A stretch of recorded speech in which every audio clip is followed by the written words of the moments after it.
Oui, désolé, ça a coupé, donc ça va faire en 3 parties. Donc, que vous sachiez, ceux qui ne savaient pas, parce que je sais que c'est pas évident, moi j'ai appris beaucoup de choses que je savais pas forcément quand je venais d'être convertie. Donc, que vous sachiez, à l'époque de Jésus, vous savez que les Romains ont beaucoup conquis de territoire. Donc, Israël faisait partie de l'Empire romain. Donc, Israël était sous occupation romaine. Les Juifs détestaient les Romains parce qu'ils étaient païens, ils croyaient en plusieurs dieux et que, bien sûr, ils ne croyaient qu'en le Seigneur, le Dieu, le seul et l'unique.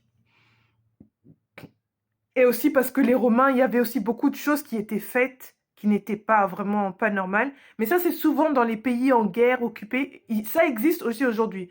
Il y a des femmes qui étaient violées, leur ration de nourriture était prise, ils devaient payer un impôt un impôt à Rome.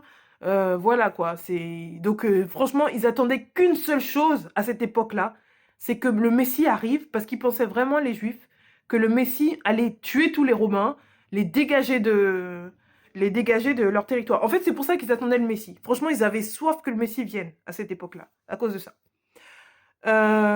Donc que vous sachiez, que juste en contexte historique, quand même que vous sachiez, parce que moi on me l'a dit au tout début, je savais pas, enfin, faut qu'on le dise, parfois on peut pas deviner.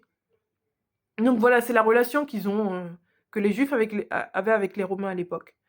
Donc voilà, donc c'est pour ça que Nicodème aussi est très sec et leur dit clairement, écoutez, moi vous m'ordonnez pas, je travaille pour Dieu déjà et j'ai souci de mon peuple, vous je m'en fous quoi. Voilà. Mais il fait quand même voilà, il veut aider cette fille, il essaye quand même s'il n'est pas exorciste. Parce que vous savez, à l'époque, déjà, il y avait Nicodème, lui, c'est un professeur, c'est pas un exorciste. Il y avait des exorcistes juifs. Il y avait des exorcistes juifs. Mais Nicodème n'a pas ce charisme. Lui, c'est plutôt un professeur. Mais il veut quand même essayer de l'aider. Donc, il arrive, donc il prend les encens et tout, il demande à ses disciples de prendre les encens et tout, nanana. Donc Nicodème, il arrive, il appelle les saints anges, Raphaël, Gabriel, non pas Gabriel, il dit Raphaël, donc il appelle les archanges et tout, et il appelle le nom du Seigneur en juif, Adonai, Adonai, Adonai, par Adonai, enfin libéa. Et les démons, à travers Marie-Madeleine, lui disent, en fait, on n'a pas peur de toi, tu n'as aucun pouvoir sur nous. Donc ça ne fait rien. Tout ce qu'il fait, tout, ça ne fait rien. Donc Nicodème, il s'enfuit un peu, il a peur, il s'enfuit avec les pharisiens et les Romains.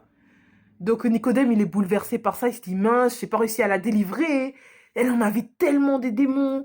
Et finalement, à la fin de sa réflexion, sa femme, elle lui dit mais t'aurais jamais dû être là-bas, de toute façon, t'es professeur, t'es pas exorciste, donc voilà, t'as fait ce que t'as pu, et puis basta. Enfin, et à la fin, Nicodème, il réfléchit, et ça se voit il est un peu désarçonné parce qu'il a pas réussi, et aussi, il en vient à cette conclusion qui est assez extraordinaire, qui va retentir à la fin de l'épisode, c'est qu'il dit seul Dieu pouvait la sortir de là. Seul Dieu. Attendez.